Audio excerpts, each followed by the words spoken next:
Acara ini dipersembahkan oleh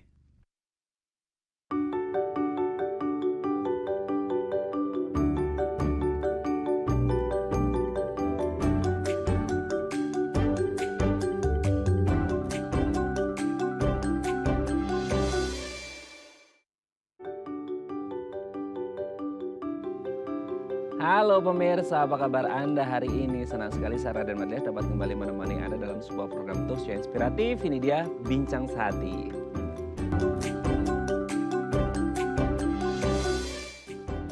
Ya pemirsa, 25 Januari lalu, beberapa hari yang lalu kita memperingati Hari Gizi. Gizi ini kan erat kaitannya dengan makanan dan kesehatan kita ya. Kalau ngomongin gizi ini penting banget untuk kesehatan tubuh kita. Sayangnya meskipun perannya sangat penting, ternyata kasus malnutrisi ini masih banyak terjadi terutama di negara kita tercinta ya, di Indonesia.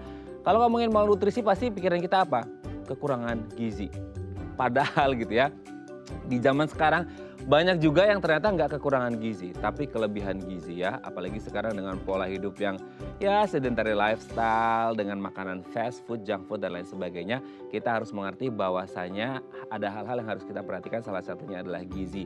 Penting sekali untuk mengonsumsi karbohidrat, kemudian protein, lemak, mineral, vitamin, serat dan lain sebagainya. Nah, masih dalam rangka momen Hari Gizi, hari ini kita akan membahas tunjang kesehatan dengan gizi seimbang. Nah, ngomong-ngomong tentang gizi seimbang, acara kita hari ini pemirsa dipersembahkan oleh PT Vinusol Prima Pharma International Kalbe Group dengan rangkaian produk nutrisi yang diformulasi khusus sesuai kebutuhan tubuh. Ada apa aja?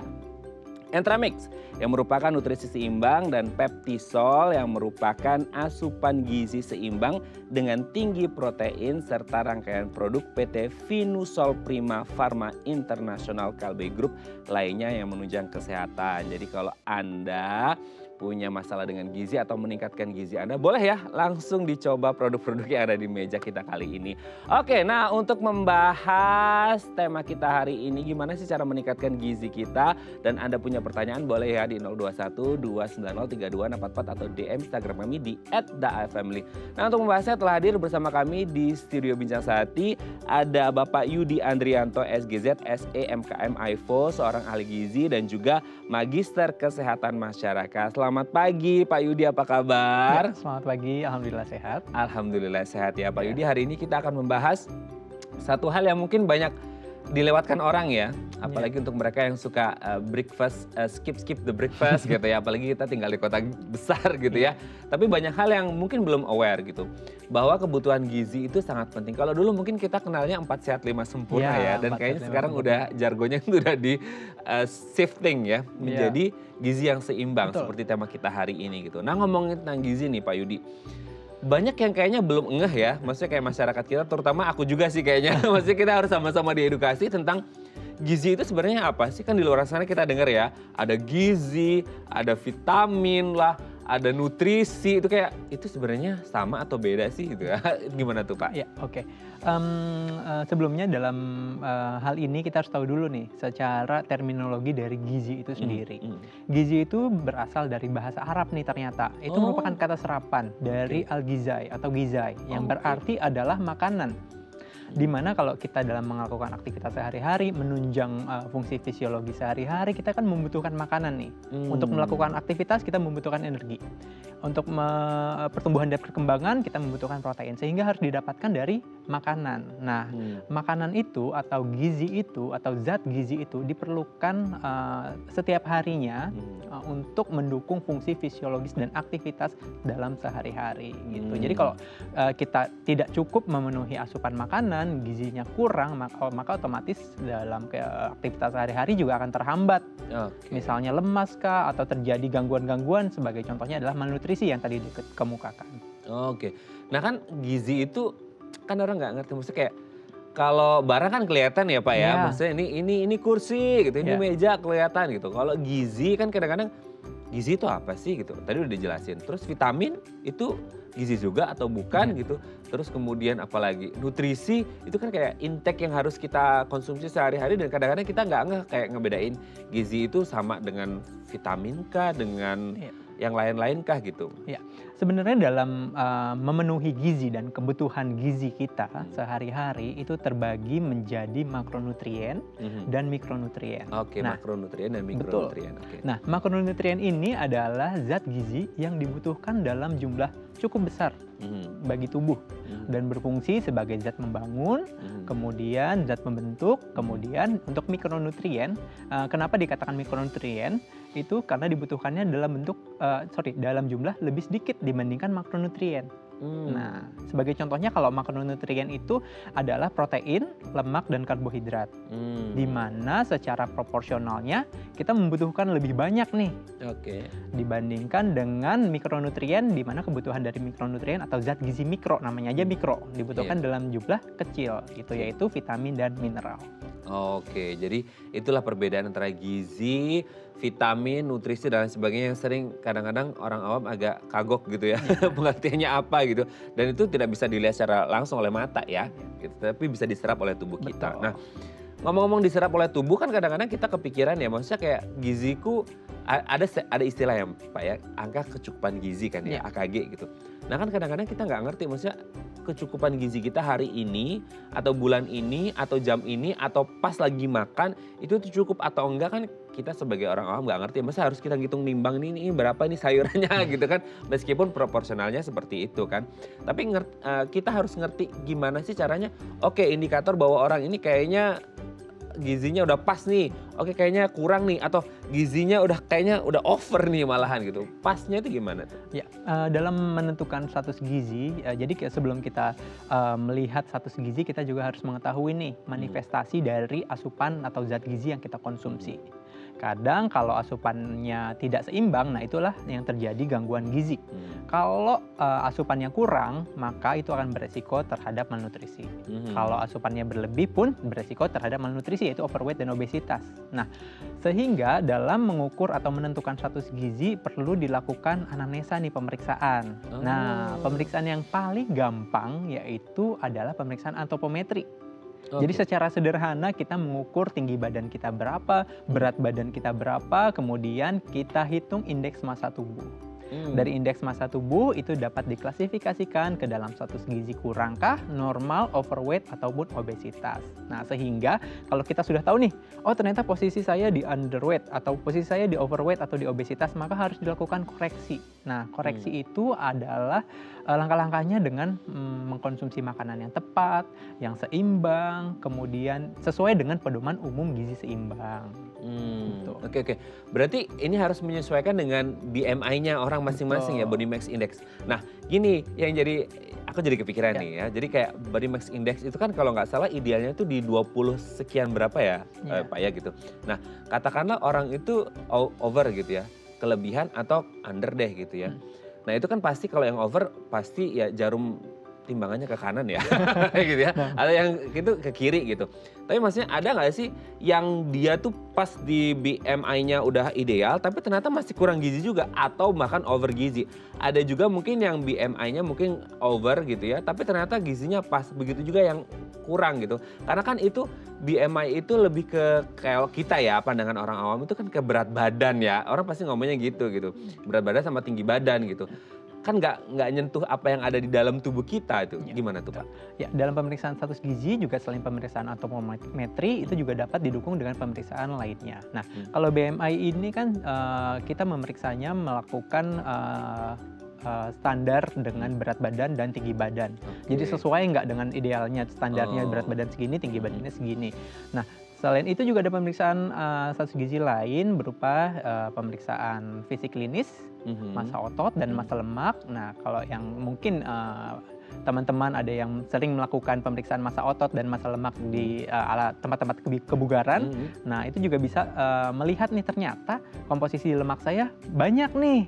Sehingga harus dikurangin nih, misalnya seperti itu. Sehingga harus dilakukan adjustment atau pengaturan makanan dan gizi, dan tentu saja harus dikonsultasikan kepada ahli gizi nih, nutrisionis dan dietitian dalam pengaturan menu makanannya. Dari situ kita tahu nih, oh ternyata kita boleh makan ini.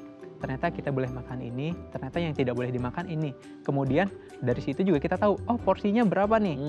Jangan sampai kita kalau makan, sebagai contohnya makan nasi, kan nasi sebagai sumber karbohidrat. Betul. Ditambah dengan mie lagi, jadi double karbohidratnya, yang ada bukan turun, malah naik berat badannya seperti itu. Oke. Bukannya turun malah naik ya, jadi benar-benar harus benar-benar seimbang ya. Betul, sesuai tema kita hari ini. Nah, ngomongin tentang seimbang, ini akan jadi apa ya, hal yang piece of cake ya, maksudnya mudah banget untuk mereka yang sehat gitu.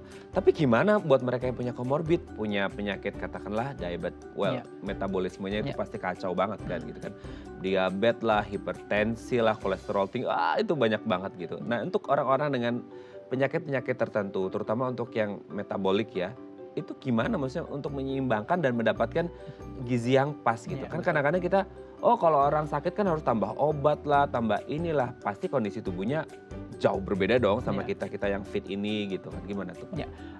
Nah, pengaturan gizi antara orang yang sehat dan orang yang sakit itu tentu saja berbeda. Orang yang memiliki komorbiditas, misalnya penyakit kronik, contohnya adalah misalnya stroke, diabetes, kemudian penyakit gagal ginjal kronik, dan lain sebagainya, tentu saja sangat rentan terjadi gangguan gizi. Sehingga status gizinya bisa jadi malnutrisi. Sehingga harus diatur dan dilakukan intervensi gizi berupa terapi pengaturan makanan terhadap pasien tersebut. Nah, terapi pengaturan makanan tersebut tentu saja harus dikonsultasikan kepada nutritionist atau dietitian.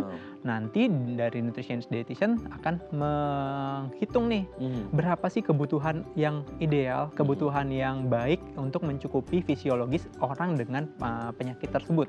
Nah, misalnya kalau pada diabetes, kita nggak mungkin kan diabetes merekomendasikan untuk konsumsi karbohidrat banyak. Yang ada glukosa ya.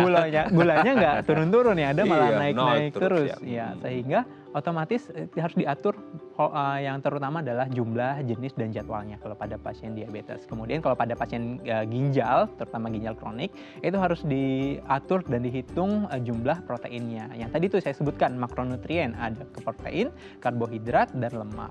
Seperti itu. Oke, berarti memang untuk yang penyakit-penyakit khusus ini ada customized dietnya. Betul, ada customized menunya seperti itu ya. Oke, Pak, nanti kita lanjut lagi ya di segmen selanjutnya. Ini menarik kalau kita ngomongin makanan, karena sekarang banyak yang suka makan tapi makanannya yang viral-viral dan itu fast food semua dan kayaknya junk food semua gitu ya, bahaya banget. Oke, pemirsa, kalau Anda masih punya pertanyaan boleh ya di 021 290 3244 atau DM Instagram kami di @theifamily. Kami akan kembali saat lagi.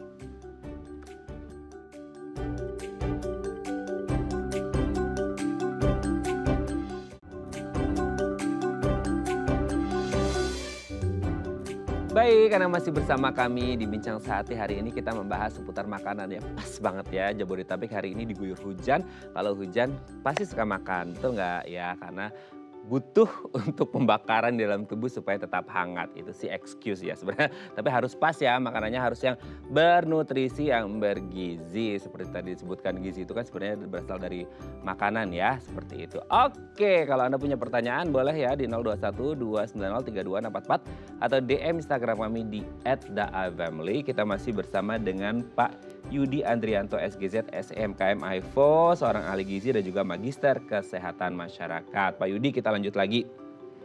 Kalau ngomongin tentang gizi gitu ya, tadi kan sudah disebutkan orang-orang dengan komorbiditas tertentu harus gimana gitu. Mungkin agak berbeda karena mereka punya customized diet seperti itu. Nah, peran makanan untuk menunjang gizi mereka ini seperti apa? Maksudnya kan kita ngerti ya, maksudnya untuk orang biasa ya, maksudnya orang sehat ya, maksudnya ya akan ada makronutrien, mikronutrien, tadi udah ke pos-posnya lah bahasanya seperti itu ya. Nah, kalau untuk orang-orang yang sakit ini kan mereka juga ada sisi pengobatannya juga tuh gitu kan. Sisi pengobatan untuk menyembuhkan. Nah, kalau peran makanannya sendiri seperti apa gizi untuk kesehatan si orang tersebut?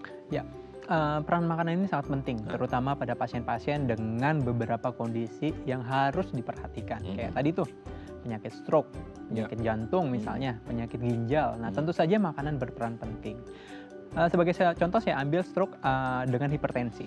Nah, kalau pasiennya stroke dengan hipertensi, tentu saja dalam perencanaan makanan maupun intervensi gizi yang kita berikan berupa terapi gizi makanannya terhadap pasien, tentu saja kita harus membatasi asupan natrium atau garam. Nggak mungkin kan kita kasihnya makanan yang asin-asin sebagai contohnya seperti itu.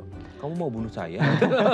Gitu Kemudian pada pasien penyakit ginjal. Nah, pada pasien penyakit ginjal yang harus diperhatikan untuk dikonsumsi terutama zat gizinya adalah protein nih. Pasien-pasien dengan gangguan fungsi ginjal itu proteinnya harus dimonitoring dan diawasin jangan sampai kelebihan ataupun kekurangan karena itu bisa berdampak lebih buruk lagi terhadap penyakit ginjalnya seperti itu. Hal itu pun sama dengan yang penyakit diabetes. Pada penyakit diabetes, kontrol zat gizi terutama karbohidrat itu diperlukan dalam mengatur keseimbangan kadar gula darah di dalam tubuh. Jangan sampai asupan karbohidratnya berlebih, gula darahnya meningkat. Nah, itu kan harus diperhatikan juga pada pasien diabetes. Jadi penting banget peran zat gizi dan penyakit tersebut. Oke, kalau makronutrien dan mikronutrien kan tadi sudah dijelaskan sama Pak Yudi sebenarnya. Tapi kan kita sebagai orang awam masih agak bingung ya, maksudnya makronutrien itu untuk pemenuhan gizi ini sendiri seperti apa untuk orang yang sehat maupun orang yang sakit. Apalagi orang sakit perlu banget kan seperti itu. Nah, makronutrien, mikronutrien itu sebenarnya gimana cara mendapatkannya, maksudnya dari sumbernya dan kinerjanya di dalam tubuh ini kan kita perlu tahu juga tuh. Maksudnya kayak kenapa disebut makro, kenapa disebut mikro, sumbernya dari mana, apakah dari satu makanan itu ada makro, mikronya juga atau gimana sih Pak? Ya, jadi kita mengelompokkan, dalam kebutuhan gizi sehari tentu saja kita menghitung kebutuhan kalorinya. Nah, dari kebutuhan kalori kita menghitung kebutuhan mikronutrien terutama vitamin dan mineral. Nah, dalam menghitung kebutuhan itu ada makronutrien yang tadi saya sebutkan, ada protein, lemak, dan karbohidrat. Nah, secara proporsional kenapa disebut makro? Karena dibutuhkannya dalam jumlah banyak nih, besar nih. Untuk dalam pedoman gizi seimbang, kebutuhan makronutrien protein itu berkisar antara 10 sampai dengan 15% dari kebutuhan energi total sehari. 10 sampai 15. Iya. Oke. Kemudian sumber protein itu banyak nih terutama di lauk pauk. Kemudian yang kedua adalah lemak. Lemak. Ya, lemak itu 20 sampai 25% dari kebutuhan energi total. Banyak orang takut sama lemak nih Pak. Nah, lemak juga terdiri dari dua jenis. Lemak yang saturated dan unsaturated, yang jenuh dan tidak jenuh. Nah, kemudian sumbernya dari mana sih? Nah, itu banyak banget nih kita temuin di minyak, butter, mentega, margarin, kulit, tetelan, jeroan. Itu tinggi banget lemaknya. Itu to-do list yang gimana ya? Apalagi musim hujan gini ya. Meni resep pisan itu mah ya. Kemudian karbohidrat. Nah, karbohidrat itu berkisar antara 50 sampai dengan 60% dari pedoman umum gizi seimbang. Nah, sumber karbohidrat ini banyak sekali didapatkan terutama dari serealia, nasi, umbi-umbian, kemudian mie, bihun, kentang, roti, dan lain sebagainya. Nah, itu adalah makronutrien yang dibutuhkan sesuai dengan pedoman umum gizi seimbang. Nah, itu dari makronutrien nih. Kan kalau misalnya kita makan di rumah, kalau kita makan nih, perlu nggak sih kita mengukur atau menimbang sesuai dengan kebutuhan yang persen-persen itu? Nah, itu kan sulit ya kalau kita aplikasikan di rumah ya. Betul. Masa kalau kita mau makan, kita harus nimbang dulu, kita bawa timbangan dulu. Ya. Gitu. Nggak mungkin kan, misalnya kalau lagi makan bersama keluarga di restoran, kita bawa timbangan seperti itu. Ada apa denganmu gitu kan? Ya, sehingga dalam pedoman umum gizi seimbang itu kita sudah Kementerian Kesehatan sudah mempublikasikan ada gambar tumpeng gizi seimbang. Di mana tumpeng gizi seimbang itu terdiri dari jumlah porsi makanan yang direkomendasikan untuk dikonsumsi masyarakat Indonesia. Oke. Jadi maksudnya bukan makan tumpeng ya pemirsa ya, maksudnya piramida ada kandungan gizinya. Nanti tangkapnya suruh makan tumpeng biar bergizi, enggak ya gitu ya. Jadi harus ada piramidanya tuh gizi-gizinya, kecukupannya seperti apa gitu ya. Nah, itu kan dari makanan nih Pak Yudi. Nah, kalau kan selama ini kita ngerti ya, orang sehat karena bergizi. Gizinya dari mana? Dari makanan. Orang sehat bisa apa? Bisa dari olahraga juga, aktivitas fisik gitu ya di rumah. Daripada rebahan mending nyuci baju, nyuci piring, ngepel, nyapu segala macam. Itu kerjaan saya sehari-hari ya. Oke. Nah, kalau untuk olahraga dan aktivitas fisik itu gimana tuh, Pak? Nah, olahraga dan aktivitas fisik merupakan salah satu pilar dari pedoman umum gizi seimbang. Nah, Dalam pedoman umum gizi seimbang yang harus diperhatikan, yang pertama kita harus mengkonsumsi makanan beraneka ragam. Yang tadi itu ada sumber protein, lemak, karbohidrat. Nah, selain itu juga tadi sebelum saya jawab sebenarnya yang mikronutrien, itu ada vitamin dan mineral. Nah, vitamin dan mineral terutama bersumber paling banyak ada di buah-buahan dan sayur-sayuran. Makanya harus seimbang, kita harus mengkonsumsi buah-buahan dan sayur-sayuran. Dan makanannya yang di pilar yang pertama adalah makan beraneka ragam makanan. Karena dalam satu jenis makanan itu belum tentu ada kandungan gizi yang lengkap. Jadi harus dicukupin. Kayak tadi nih kita makan protein misalnya atau makan karbohidrat misalnya nasi. Tentu saja di dalam nasi itu ada vitamin dan mineral, tetapi jumlahnya sedikit dibandingkan dengan buah-buahan dan sayur-sayuran. Sehingga harus makan beragam dan didapatkan dari buah-buahan dan sayuran itu untuk yang mikronutrien. Itu yang pertama. Yang kedua adalah aktivitas fisik. Benar sekali yang tadi disebutkan. Kita harus melakukan aktivitas fisik. Kenapa? Untuk menjaga keseimbangan antara asupan makanan kita dan pengeluaran energi. Apalagi zaman sekarang kan dikit-dikit mager ya, ya kan dikit-dikit duduk. Nah, otomatis kalau misalnya itu terjadi, maka terjadi sedentary lifestyle yang tadi setelah dijelaskan. Nah, kalau sedentary lifestyle tersebut tidak dibarengi dengan aktivitas fisik atau aktivitas fisik yang kurang, itu maka akan terjadi ketidakseimbangan asupan gizi dan ketidakseimbangan metabolisme sehingga dapat mengakibatkan overweight dan obesitas. Tuh buat kaum rebahan ya, jangan salahin wartegnya, salahin kitanya yang suka rebahan ya, sedentary, bentar-bentar makan sambil nonton drama Korea, tengah malam begadang, besok pagi berangkat kerja ngantuk-ngantuk makan lagi. Ya. Oke Pak, nanti kita lanjut lagi ya di segmen selanjutnya. Oke pemirsa 021 290 3244 atau DM Instagram kami di @daifamily. Kalau Anda punya pertanyaan, kami akan kembali saat lagi.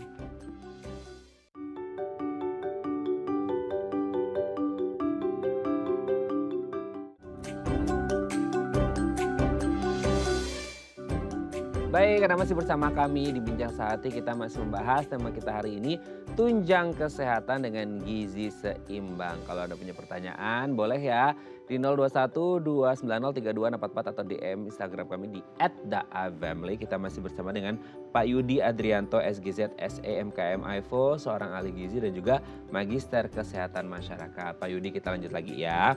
Nah, kalau tadi kita udah bahas tuh ya, gizi baik segala macam, tapi tidak dibungkiri, meskipun perannya sangat penting, di dunia ini masih banyak orang yang masih dalam status malnutrisi gitu ya.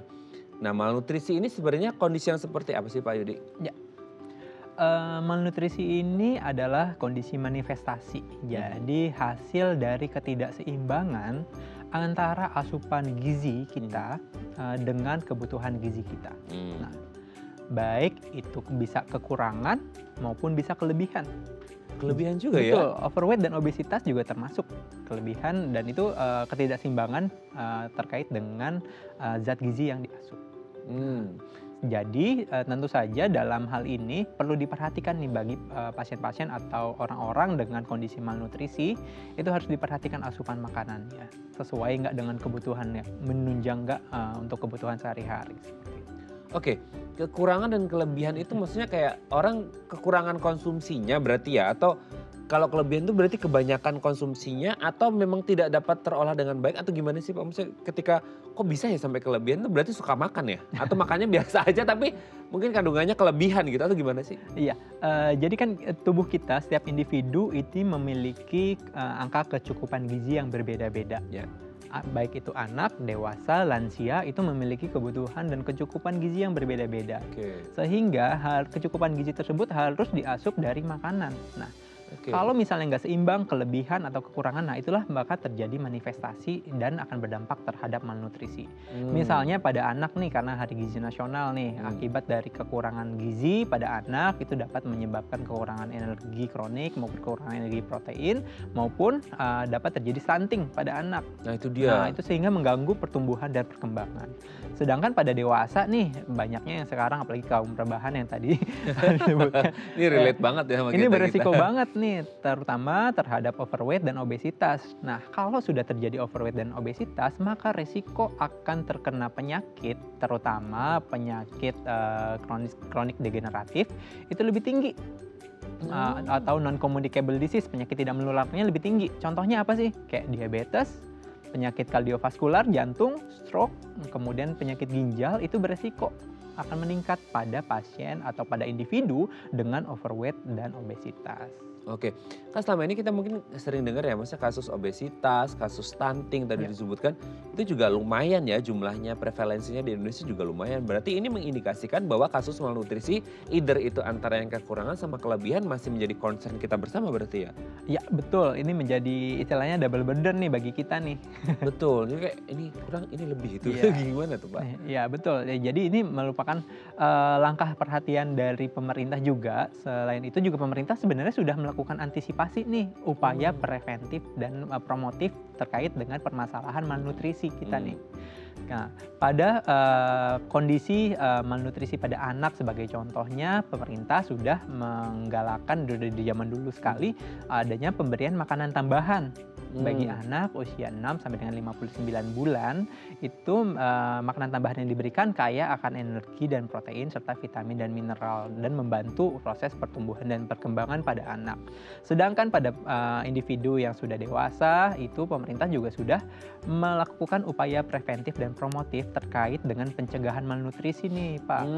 Jadi adanya pedoman umum gizi seimbang. Oke. Nah, gizi seimbang itulah yang dipakai untuk mencegah supaya kita nih tidak terjadi malnutrisi maupun overnutrisi dari contohnya adalah overweight dan obesitas. Nah itu dia ya.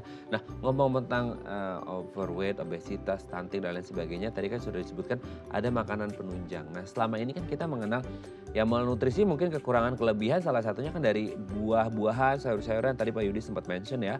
Nah masalahnya adalah di Indonesia terutama anak-anak nih, mereka yang kan banyak kan picky eaters ya. Bahkan orang dewasa pun banyak juga yang picky eaters. Nggak mau makan ini, nggak mau makan itu, mau makan apa terserah gitu ya. Nah tapi sebenarnya kalau kita ngomongin orang yang picky eaters atau orang yang susah banget makan makanan yang real food ya gitu, kan ada yang namanya suplementasi tuh. Nah gitu, selama ini mungkin di masyarakat kita agak kayak enggak lah harus real food gitu kan, karena itu yang real ya, namanya juga real food gitu ya. Ada juga yang bilang nggak apa-apa, suplementasi itu sama aja, cuman diubah aja, diekstrak seperti itu. Nah peran suplementasi untuk mengatasi malnutrisi dan pemenuhan gizi itu gimana tuh Pak Yudi? Ya, jadi untuk suplementasi ini memang dilakukan juga oleh pemerintah, terutama dalam hal ini adalah Kementerian Kesehatan itu melakukan program pemberian makanan tambahan yang tadi tuh untuk balita yang 6 sampai dengan 59 bulan.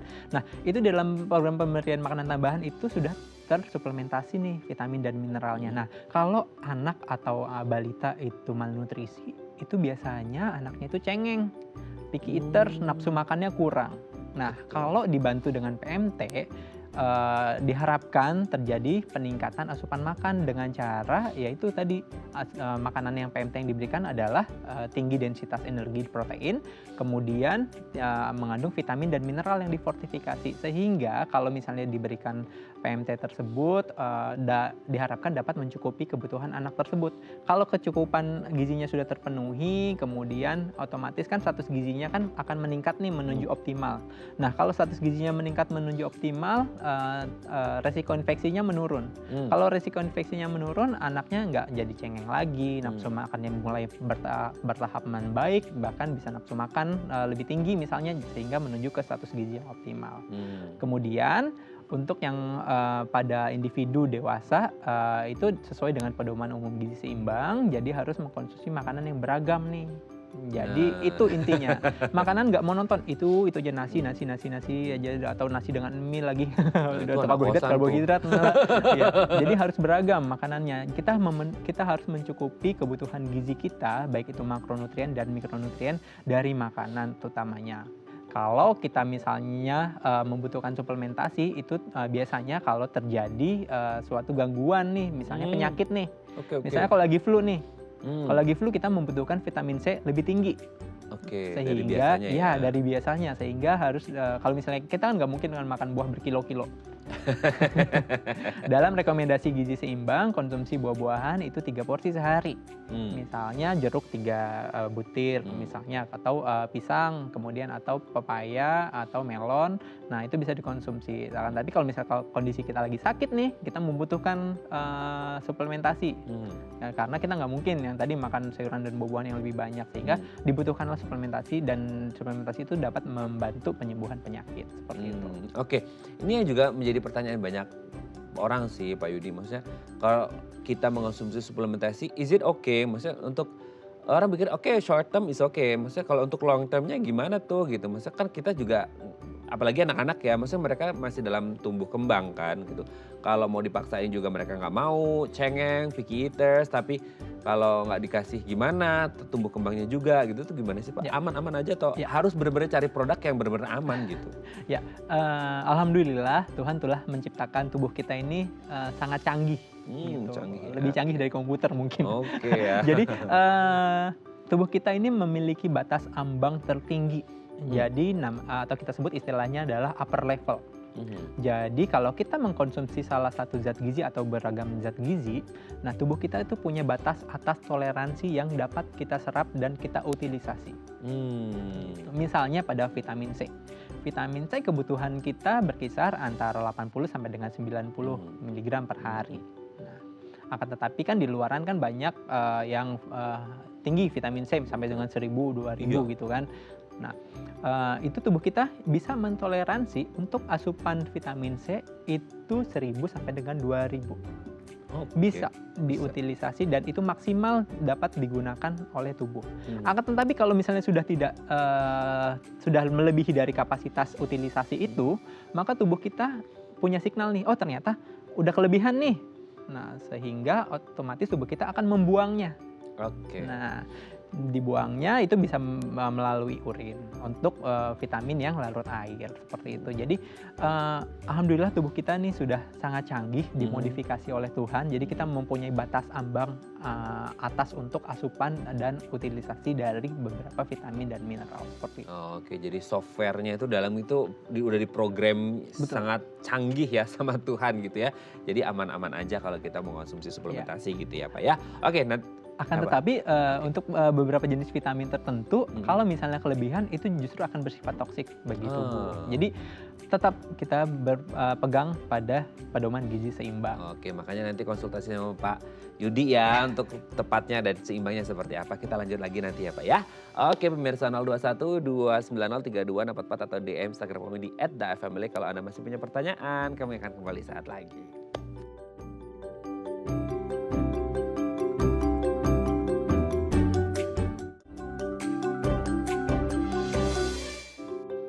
Baik, Anda masih bersama kami di Bincang Sehati. Kita masih membahas tema kita hari ini, tunjang kesehatan dengan gizi seimbang. Kalau Anda punya pertanyaan seputar tema kita hari ini, boleh ya sharing-sharing, tanya-tanya di 021 290 3244 atau di Instagram kami di @daafamily. Kita masih bersama dengan Pak Yudi Adrianto, SGZ, SEMK, MIFO, seorang ahli gizi dan juga Magister Kesehatan Masyarakat. Pak Yudi, kita lanjut lagi ya.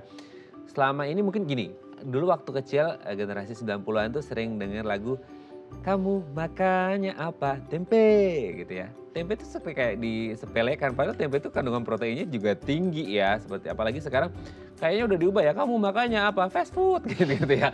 Kan udah bergeser, padahal lebih baik tempe gitu karena kandungan proteinnya tinggi. Nah, ngomong-ngomong tentang makanan yang akhirnya banyak disepelekan, kita akan membahas terlebih dahulu beberapa mitos fakta ya yang mungkin kayak ini sering disepelekan tapi ternyata fakta. Sering dilakukan ternyata mitos belaka. Nah, kita akan bahas yang pertama nih.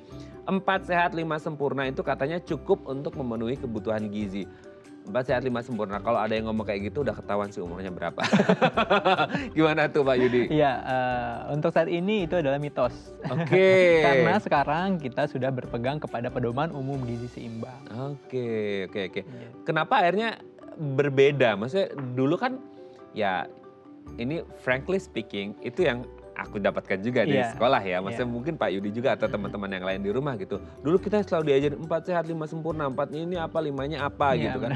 Kenapa sekarang akhirnya beralih ke gizi seimbang? Karena mungkin pola hidup, pola makan, aktivitas dan lain sebagainya itu sudah mulai berubah gitu Pak. Iya. Kalau zaman dulu itu kalau kita nggak mengkonsumsi salah satu makanan itu dianggap tidak sempurna kan. Iya. Karena tidak ada gizi. manusia yang sempurna ya Pak ya. Nah sekarang kita beralih kepada pedoman gizi seimbang di mana makan beraneka ragam itu cukup untuk memenuhi kebutuhan. Jadi tidak serta-merta kita harus mengkonsumsi salah satu jenis makanan sehingga untuk melengkapi kebutuhan kita sehari, tidak, tapi didapatkan dari yang tadi tuh pilar gizi seimbang, makanan yang beragam. Jadi kita selain dari makanan yang beragam juga kita harus melihat potensi dari makanan lokal yang ada. Misalnya tempe yang tadi. Iya, betul. Betul. Itu kan sebagai salah satu sumber protein sehingga harus dikonsumsi. Apalagi nih pada Hari Gizi Nasional yang kemarin itu dibutuhkan tuh protein untuk mencegah stunting. Oke ya, kita lanjut yang kedua nih Pak.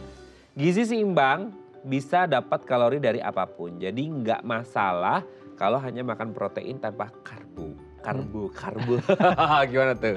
Nah, itu mitos. Oke. Jadi dalam pedoman gizi seimbang kita harus memenuhi kebutuhan baik itu makronutrien maupun mikronutrien. Oke. Jadi kita tidak melulu makan sumber protein. Jadi harus secara lengkap makanannya ada sumber protein, ada sumber lemak, ada sumber karbohidrat. Karena karbohidrat juga dibutuhkan nih untuk tubuh nih sebagai sumber energi utama. Tuh, kalau misalnya karbohidratnya kita nggak konsumsi atau kurang dari kebutuhan itu efeknya kita bisa lemes, aktivitasnya bisa terganggu sehari-harinya seperti itu. Oke, jadi jangan dimusuhi ya. Betul, jangan dimusuhi. Karena sekarang kayak no carbo day gitu ya, no carbo club gitu, padahal penting ya. Oke, kita lanjut yang ketiga nih Pak Yudi. Semakin bertambahnya usia, maka risiko obesitas meningkat karena asupannya nggak lagi seimbang. Gimana tuh? Fakta ya. Oh. Jadi semakin bertambahnya usia, itu laju metabolisme akan semakin menurun. Oh, jadi kemampuan tubuh untuk mengolahnya menurun ya. Betul. Ditambah lagi misalnya dengan aktivitas fisik yang kurang. Oke. Nah, sehingga harus dilihat nih asupannya nih. Jadi asupannya tidak boleh berlebih dan harus seimbang sesuai dengan tadi pedoman umum gizi seimbang. Jadi kalau misalnya kita mengkonsumsi asupan yang seimbang, kemudian diimbangi dengan aktivitas fisik, nah otomatis insya Allah kita akan lebih sehat dan status gizinya optimal. Oke ya, tapi ya jangan juga berpasrah diri ya, harus Betul. menjaga kesehatan. Betul. Karena semua orang pasti menua ya. Ya. Oke. Tambahan makanan cair seperti susu memiliki nilai gizi baik, tapi seringkali menyebabkan diare. Aduh, susunya susu apa nih gitu ya, gimana tuh Pak? Ya, fakta. Sebagian besar orang Indonesia ini memiliki intoleransi terhadap laktosa. Karena laktosa itu banyak terdapat di dalam produk susu. Sehingga ujung-ujungnya kalau misalnya intoleransi adalah yang terjadi adalah diare gitu. Jadi memang itu fakta dan itu terjadi. Oke, dulu aku juga minum susu diare, aku pikir karena aku orang kampung. Nggak ya, ternyata mungkin intoleransi laktosa ya. Bisa jadi. Makanya beli mungkin susu yang lactose free ya. Bisa menggunakan lactose free atau mungkin dari awal belum dikenalkan nih sehingga di dalam sistem saluran pencernaannya belum ada bakteri yang bisa atau enzim yang bisa memecah laktosanya seperti itu. Oke, yang terakhir nih, gizi seimbang harus selalu menimbang kayak tadi ya, bobo timbang yang mana-mana. Menimbang makanan setiap hari agar bisa memenuhi makanan sesuai jumlah dan kebutuhan. Well, you got a ribet life ya, ribet banget kayaknya. Gimana tuh Pak? Iya, jadi kalau ribet ya kalau kita ke restoran atau kita lagi dong. makan di kantin bersama teman-teman gitu, terus tiba-tiba kita duduk bawa timbangan gitu. Timbangannya bukan yang timbangan yang meja, timbangan yang injek lagi. Berat badan. Nah, gitu kita ya. harus tahu nih di dalam pedoman gizi seimbang itu ada gambar tumpeng isi piringku ataupun tumpeng gizi seimbang. Nah, di dalam tumpeng gizi seimbang itu ada jumlah takaran dan porsinya. Misalnya untuk lauk pauk berapa potong, kemudian karbohidrat itu berapa, porsi ukurannya, kemudian sampai dengan gula, garam, dan minyak itu juga ada batasannya berapa yang harus dikonsumsi. Oke ya. Oke Pak, sebelum kita lanjut ini ada DM Instagram ya dari pemirsa. Ini kebetulan mitos faktanya udah kita bahas. Ini ada dari Bu Reni. Saya dari kecil nggak suka makan sayur. Oke, untuk buah pun hanya beberapa aja. Ih, padahal enak banget tau masih makan buah. Ya, saya juga nggak suka minum air putih terus. Oke, dan hanya suka minum yang manis-manis. Ya, oke, lalu gimana solusi mendapatkan gizi yang seimbang dengan kebiasaan saya seperti ini? Aduh, kumaha iya teh. Ya. Gimana nih Pak? Ya, merubah kebiasaan itu hal yang sulit ya, memang. Tapi kita harus menyadari bahwa diri kita ini membutuhkan asupan yang baik. Kenapa kita nggak mau nanti di kemudian hari kita terjangkit dengan beberapa penyakit akibat permasalahan dari gizi kita yang tidak seimbang. Sehingga tentu saja kita harus dari dulu nih pentingnya urgensi dari asupan makanan gizi yang seimbang. Dan kalau misalnya yang tadi tuh ibunya bilang dia tidak menyukai makan sayur-sayuran, mungkin Iya, sayuran, pada saat buahan. kecil tidak diinisiasi dari dini, mungkin pada saat kecil dikenalin dulu nih makanan, dikenalin dulu sayuran nih. Saya juga pengalaman di rumah ada 2 orang anak, jadi saya harus mengenalkan sayur-sayuran dan buah-buahan itu sejak dini. Jadi anak-anak tersebut tuh tahu, oh gini rasa sayuran, ini rasa buah-buahan. Jadi sehingga dewasa dia dapat menyukai dan dapat mengkonsumsi sayur-sayuran dan buah-buahan. Kemudian yang kedua, kalau misalnya dia tadi mengkonsumsinya seringnya makanan dan minuman manis. Nah, itu harus hati-hati nih Ibu nih. Nah, Diabetes ini lagi ngintai nih. diabetes gitu ya. mengintai. Selain itu dalam pedoman gizi seimbang kita harus batasi asupan gula, garam, dan lemak. Nah, gula itu termasuk ada di dalam minuman yang manis. Oh, ini kayaknya Bu Ren ini boba-boba klub ya. Ya, jadi minuman yang manis tersebut kalau dikonsumsi otomatis kalau berlebihan tadi tuh banyak yang mengintai dari diabetes, kemudian penyakit ginjal juga dapat muncul akibat dari konsumsi makanan manis yang tinggi. Nah, oke Bu Reni, segeralah bertobat ya sebelum diabetes mengintai ya. Semoga semakin sehat terus untuk Bu Reni dan keluarga ya. Oke, nanti kita lanjut lagi ya Pak ya. Di segmen terakhir ya kita akan membahas tips apa yang harus dilakukan supaya kita semua tersadar supaya gizi kita tetap seimbang ya. Oke pemirsa, buat Anda yang masih mau tanya-tanya boleh ya di 0212903244 atau di Instagram kami di @daifamily. Kami akan kembali saat lagi.